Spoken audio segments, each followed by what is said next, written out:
Good morning, fabulous humans. I'm just going to wait a little tiny minute to see who's around. Listen to those amazing birds in the background. Lots and lots of birds. I swear they know when I'm in consultation or talking. They all gather in the gum trees outside and I love them. I love them.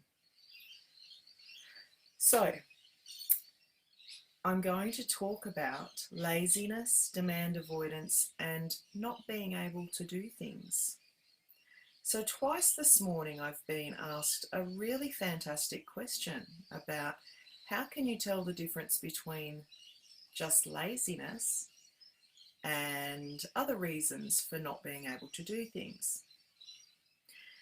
My first response to this question is that there is no such thing as laziness. Laziness, the word lazy for me is an extremely ableist concept. It's right up there with the word weird or strange or abnormal, and it's not helpful, it's harmful, and I think it's a really easy way to whack a label on somebody before actually taking the time and putting in the effort to understand ourselves and others. So for me personally, I don't believe in laziness.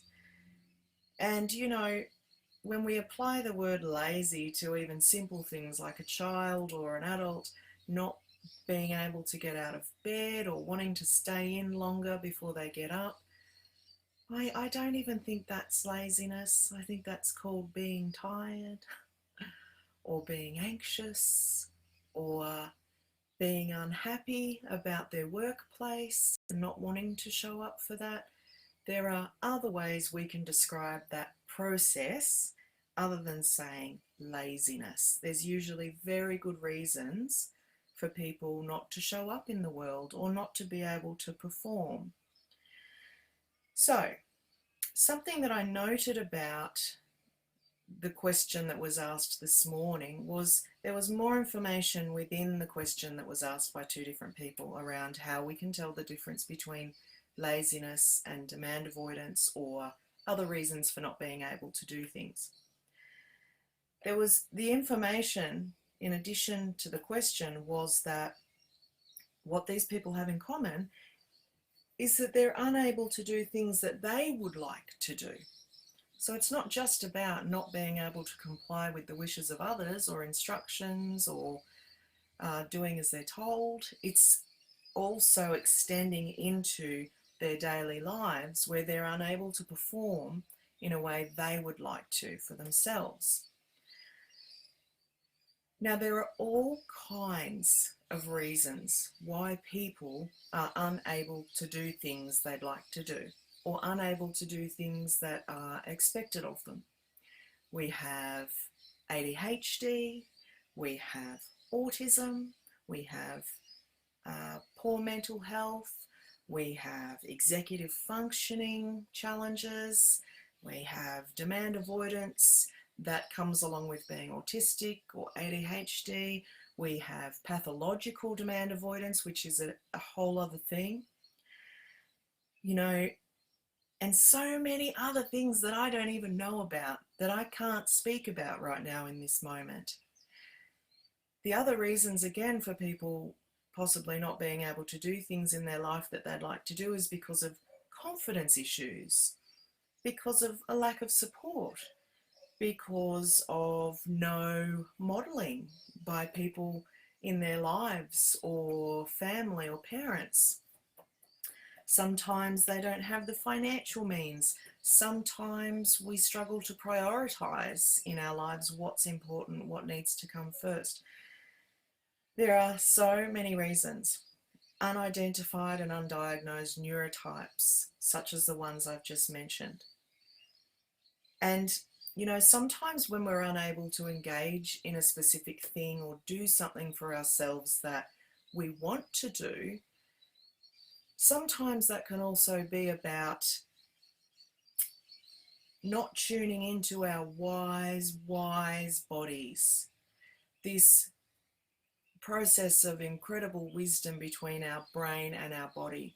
You know, and a very basic example of that is when we're not happy with our workplace, with our job, when we're struggling in school, when we have something we need to attend to that feels really difficult or really challenging, when we're not really conscious, when we have the feeling that, oh, well, everybody has to work, we just have to do this, there's no point complaining about it or feeling bad about it or, you know, thinking about it too much. Work's just something I have to do.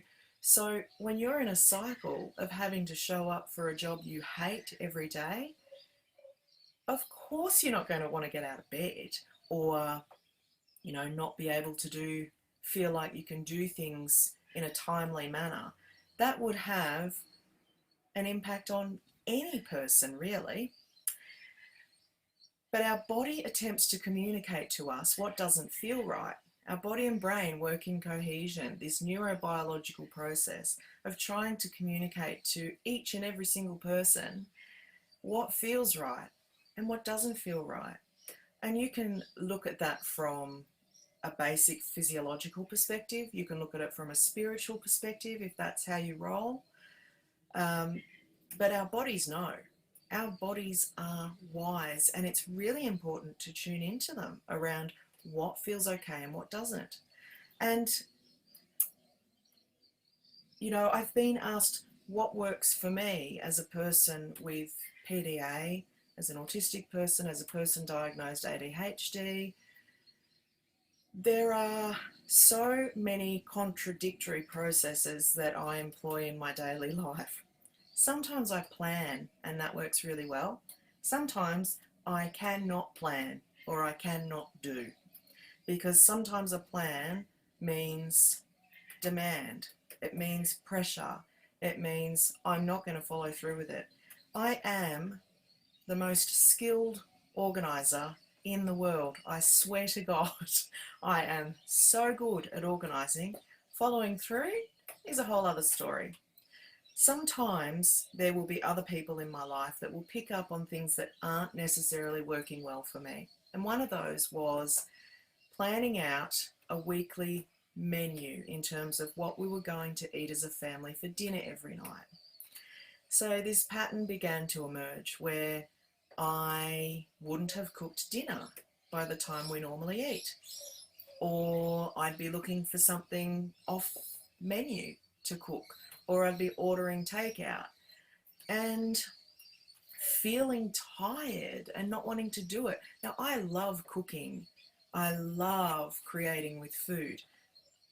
And my husband said to me, I wonder if having this set out structured menu of exactly what we're going to eat every single day feels like demand pressure to you, therefore impacts your ability to follow it.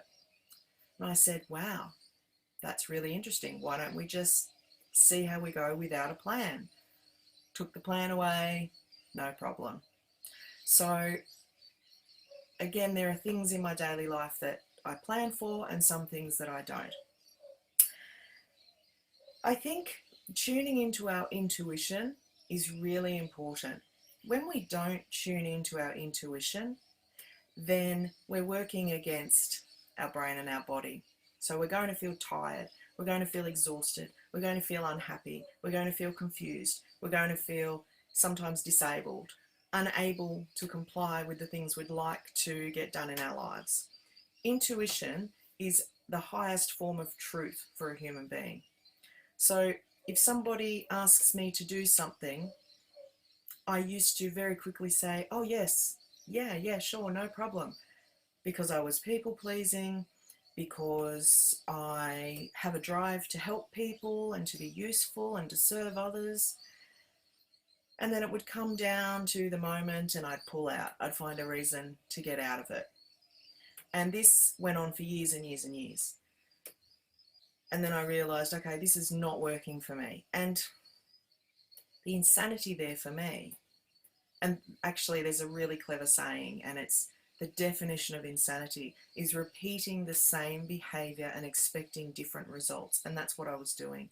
Putting my hand up for everything, committing myself to things all the time, and then not being able to show up for them because I just didn't want to. And I wasn't listening to my intuition. This doesn't feel right for me. It's not bad, it's just not for me. And that's okay. But the problem is that when you live in a society that just says, oh, just belt up and get on with it, stop being so prissy, don't be so sensitive, stop overthinking, just get on with it. Everybody else does this. Why can't you do that? Look at what all the other children are doing. Surely you'd like to be like the other children.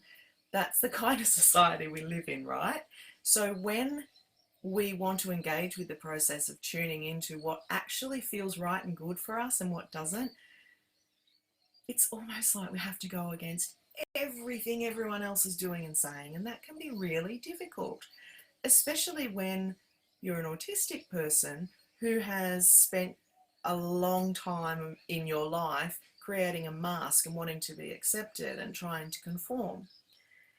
So sometimes there's a lot of fear around doing what feels right for us.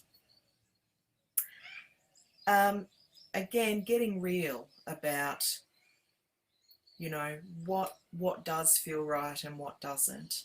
And not everybody is in the position where they can just leave a job or move out of a particular home or cut off ties with people. But I support people to do whatever feels right for them in order to be free in their full expression of self. If we're surrounded by people who are not supporting us, who are criticizing us, who are degrading us, who make fun of us, and you know, something about Australian culture, well, in my experience anyway, as an Australian, is that that's a large part of our humour. We, you know, tease each other and give each other a bit of a hard time in jest. And some of us are really sensitive to that. And that can actually, over time, have a serious impact on a person's confidence and self-esteem. So it's always important to tune into what we're surrounding ourselves with. What kind of environments are we going into? What kind of people are we spending our time with? You know, some of the other reasons that we may not be able to show up in life in the way that we want to or follow through with things is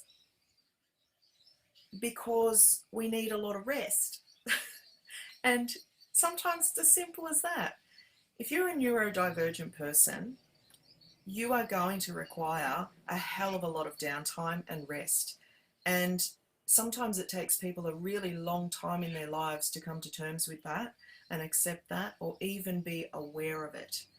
The amount of people that I sit in consultation with who aren't aware of their neurodivergence, who are constantly burnt out, exhausted, mentally unwell, not coping, needing excruciating amounts of downtime, but feeling like they need to force themselves into just getting on with their lives. It's so detrimental and it's so frightening, because then we look at the statistics around poor mental health and co-occurring conditions for the adult autistic population, and it's really dire. It's really dire. Anytime as neurodivergent people we engage with any form of social construct, whether that be working for somebody else, going to school, going to appointments, doing anything that non-autistic people seem to do with ease, and that won't be everybody, there's always going to be this other side of being able to show up for those things, and that is the side that helps us to balance that out and allow us to do those things, which is rest. Rest, rest, rest. I make sure I have at least 2 days in my week where I don't have to do anything. I don't have to do a thing. And it took me a really long time to be able to sit on the couch with my weighted blanket and watch TV or read a book or sleep. And there was a lot of guilt around that for me and a lot of shame. And this is another thing about the word lazy. That word is designed to instill self-loathing and self-hatred and a lack of self-acceptance and low self-esteem and low confidence and low self-worth. It instills guilt and shame and a feeling of being inadequate and not good enough and not functional and of having no value or nothing to contribute. So I really want to encourage people to just get rid of it, F it off, get rid of the word lazy, because it's bullshit. It's absolute bullshit. I've actually written notes. I never ever do that. Yeah, needing days of nothing. Our self-talk. How do we feel when we use words like lazy when we're referring to ourselves? How does that make us feel? Really tuning into the impact that has on us. When I believe that I'm just lazy, it makes me feel sluggish and tired. It makes me feel like crap, absolute crap. And then if we think about, you know, having a friend or a loved one in the same position that we're in, would we call them lazy? I wonder if we would consider them in the same way that we consider ourselves. And why or why not? What is it about ourselves and our relationship with ourselves that allows us to feel like we can talk to ourselves in that way?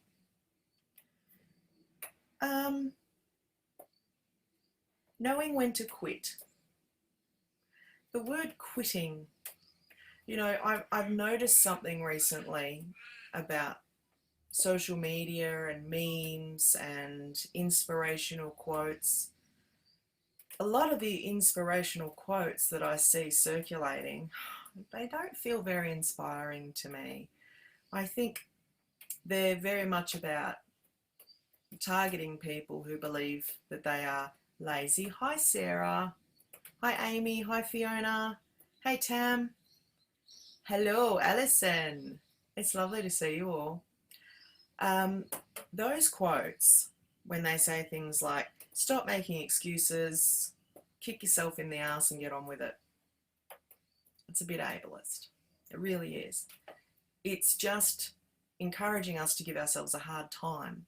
If that's something that works for you, then that's okay, but it doesn't work for everybody, and I don't encourage that kind of self-talk. It doesn't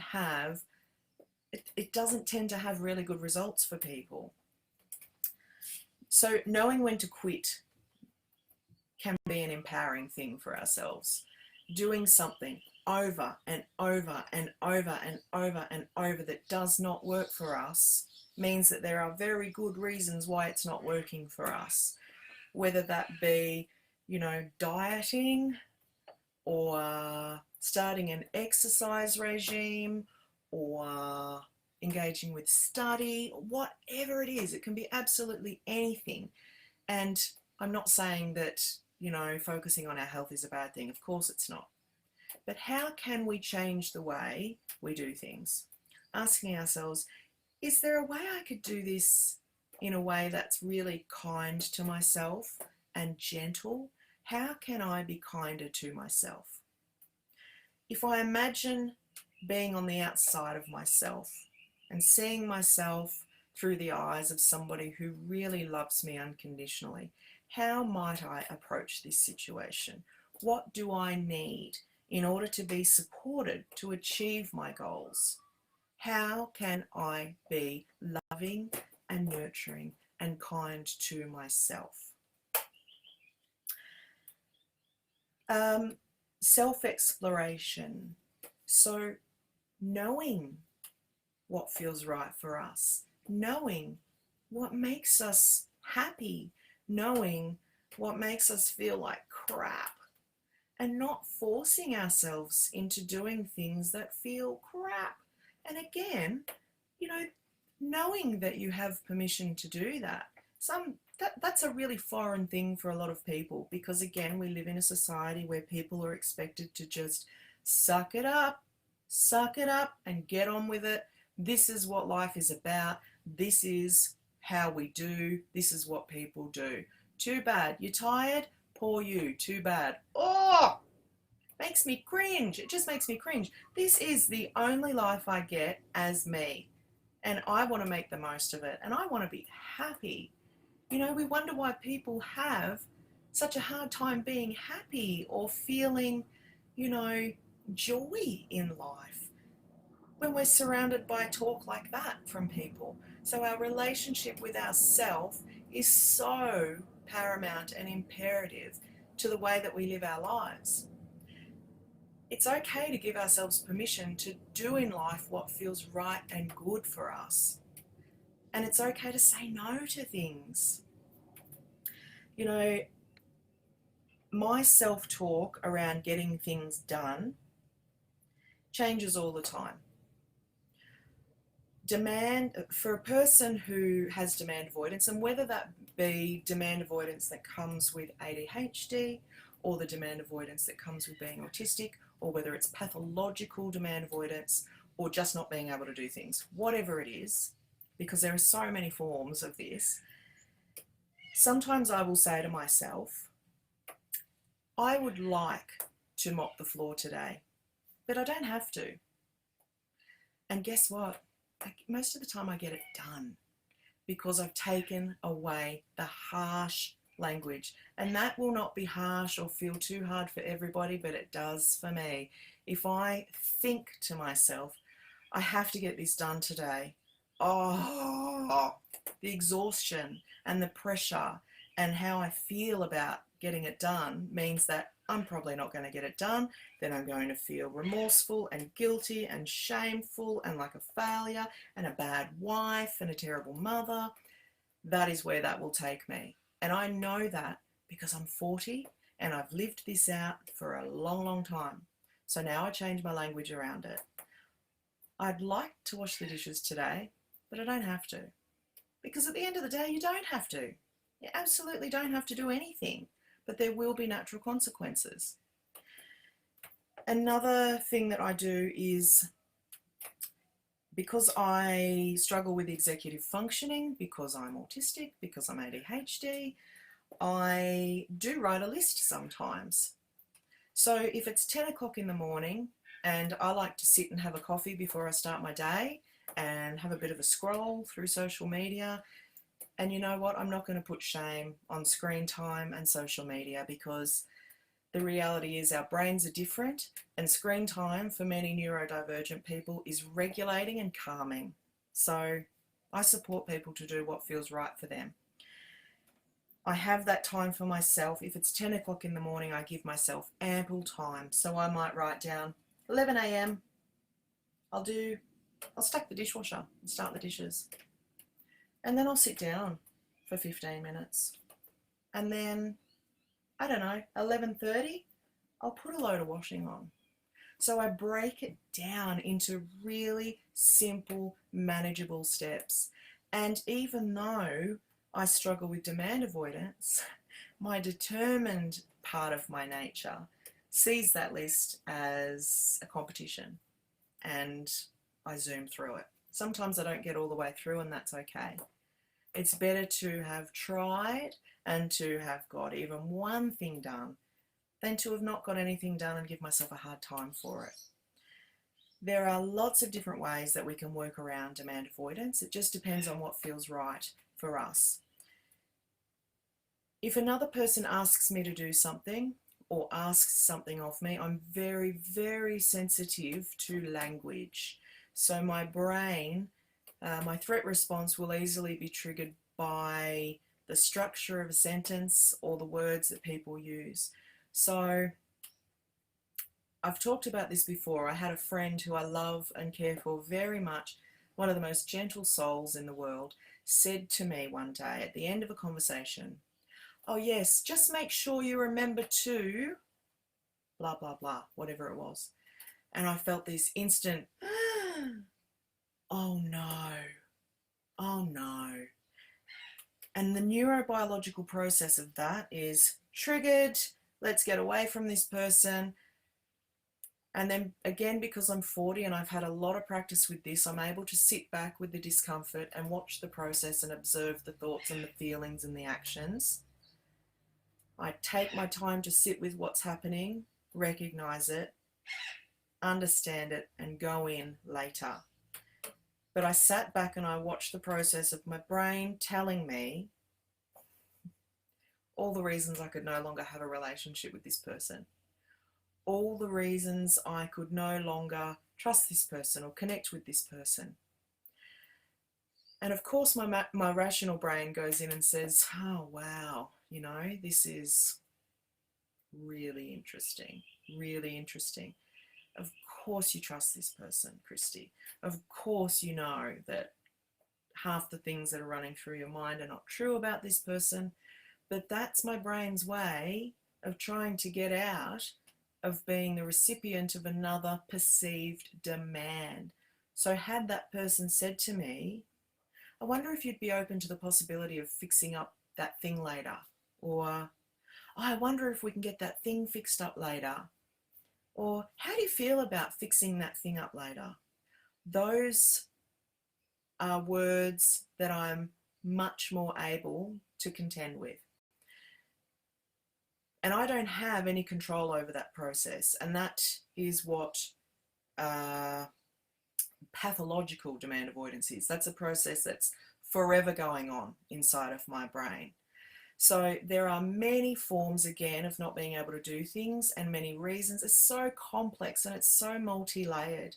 But I think it's really important to have a good understanding of how our brain and body work together and the way that our brain receives things. Because sometimes I'll be surprised at the response I'll have to things in life. Or, you know, for a long time, I would sit down to study and I wouldn't be able to engage with my study. And I put labels on myself like lazy or world's biggest procrastinator. And then when I was able to identify that actually it's demand avoidance, I was able to tune into how I could be supported and ask for that support. That doesn't mean we'll always get it, but having an understanding of how we operate as people helps us to seek the support that we need to be able to carry out the things that we'd like to do for ourselves. And I'm just going to finish on this self-exploration. Sometimes there are things about ourselves that are hidden from us, things that we'd like to do in life, things about our neurotype that we're not yet conscious of or familiar with. And at the beginning of every year, my daughters and I put aside some time to get a pin board and we make a vision board together. Now for me, when we started that process a number of years ago, I had no idea who I was or what I wanted out of life or what I was capable of. Had incredibly low self-worth. I had many challenges, no support in my life, no understanding of myself. And so my vision board back then looked very different to what it might look like today. In fact, I haven't even made one for this year. I sat down to do it and I just couldn't, because I have everything that I would ever want in life. I have a very simple, beautiful life. But every year that vision board changed. And it can be an incredible way of helping our children as well to tune into what brings them joy. And how can we follow that up? How can we make a plan to implement that into our lives, into our daily lives? How can we increase our joy and our happiness and in turn build our confidence and our self-worth? We cut out pictures out of magazines, we find pictures on the internet and print them off, we go to the reject shop or the $2 shop and we buy glitter and tape and paper and crafting accessories. and we just go for it. We turn some music on, we spend a good couple of hours together just laughing and chatting and creating. We're living in the moment, we're connected to ourselves, and we come away from that process learning so much about ourselves. It's a fantastic way to start the year, and then you can build on that experience by implementing things into your daily life that bring you happiness or goals that you want to strive for. Also journaling, talking to a professional, having a morning coffee with a friend, or, you know, making a video like this and just talking, not specifically for anybody to see, but just for you to have the opportunity to talk. I am a big fan of speakerphone and Bluetooth in cars now, because it means I can just drive around town talking to myself out loud and nobody knows. They just think I'm talking on the phone. I'm never talking on the phone, trust me, I'm always talking to myself. Anyway, I have talked for over half an hour. So easy for me to do. I'm just going to have a look at some of these comments. In kids, could it look like playing on the computer after a big event or school all day? Amy, that's a really great question. That sounds like regulation to me. So if a child has been at school all day or had a big event, that means that they've pushed through the challenges associated with that, particularly if they're neurodivergent, so if they're autistic or ADHD, and there may have been some anxiety there. Even for children who are not neurodivergent, engaging with screens at the end of the day is a way for us to feel better, to regulate our emotions, to allow ourselves calm. And you know what? I know we live in a society that continuously perpetuates information about screens damaging our brains and having all these detrimental results in our children's daily lives. Two things about that. That's very unfortunate, because the same people who are saying it's not good for us are the people that decided it was a good idea to have them in schools and the workplace and everywhere. And the other thing is, for the neurodivergent community, sometimes when our children are at crisis, or when people are isolated, or they have mental health struggles, sometimes their only social network is online, and it's crucial for them to be allowed to maintain that. Also, we need to remember that a neurodivergent brain is different. Our brains are different. We are evolving as a human species. Our brains are changing. Evolution is about adapting to our environment. So if our world is becoming technology centered and we're using screens for just about everything, then it feels a little bit redundant to then keep saying, oh no, but we can't allow people to be spending so much time on screens. It doesn't add up for me. And honestly, again, our brains are different. So how do we know how much the neurodivergent brain can and can't handle? I'd say tune into how it plays out. If it's creating problems, have a look at the behaviour. It's always a communication. If it's keeping them up all night, that's a problem that we can address. But I don't have a problem with children using screens as a form of regulation and calm, because I do it for myself. I also often use my screen as a way of feeling centered in situations where I may be socially anxious and being able to get through things. So it can be used as a really great tool as well. What so many criticise as tuning out is actually a kid making an excellent step towards self-care. Absolutely, Maura. Yes. Knowing that they need time away from actively engaging with the noise and stimulation of the world is a wonderful piece of self-knowledge. Amen. Absolutely.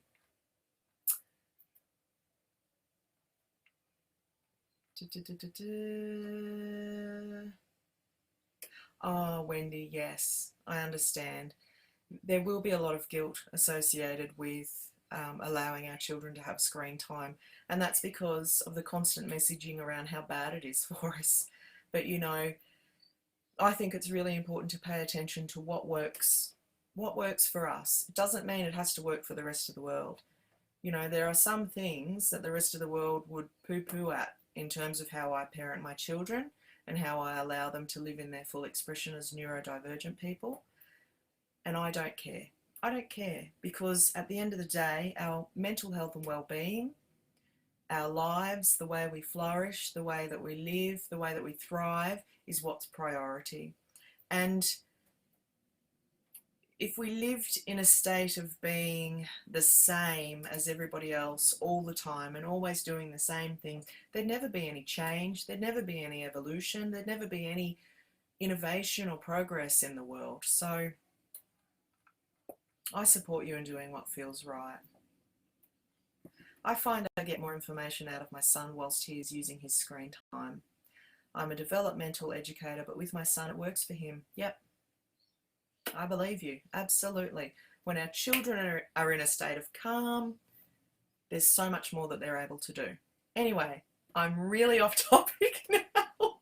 I'm going to finish up for the morning. Thank you everyone so much for being here. It's been lovely to connect.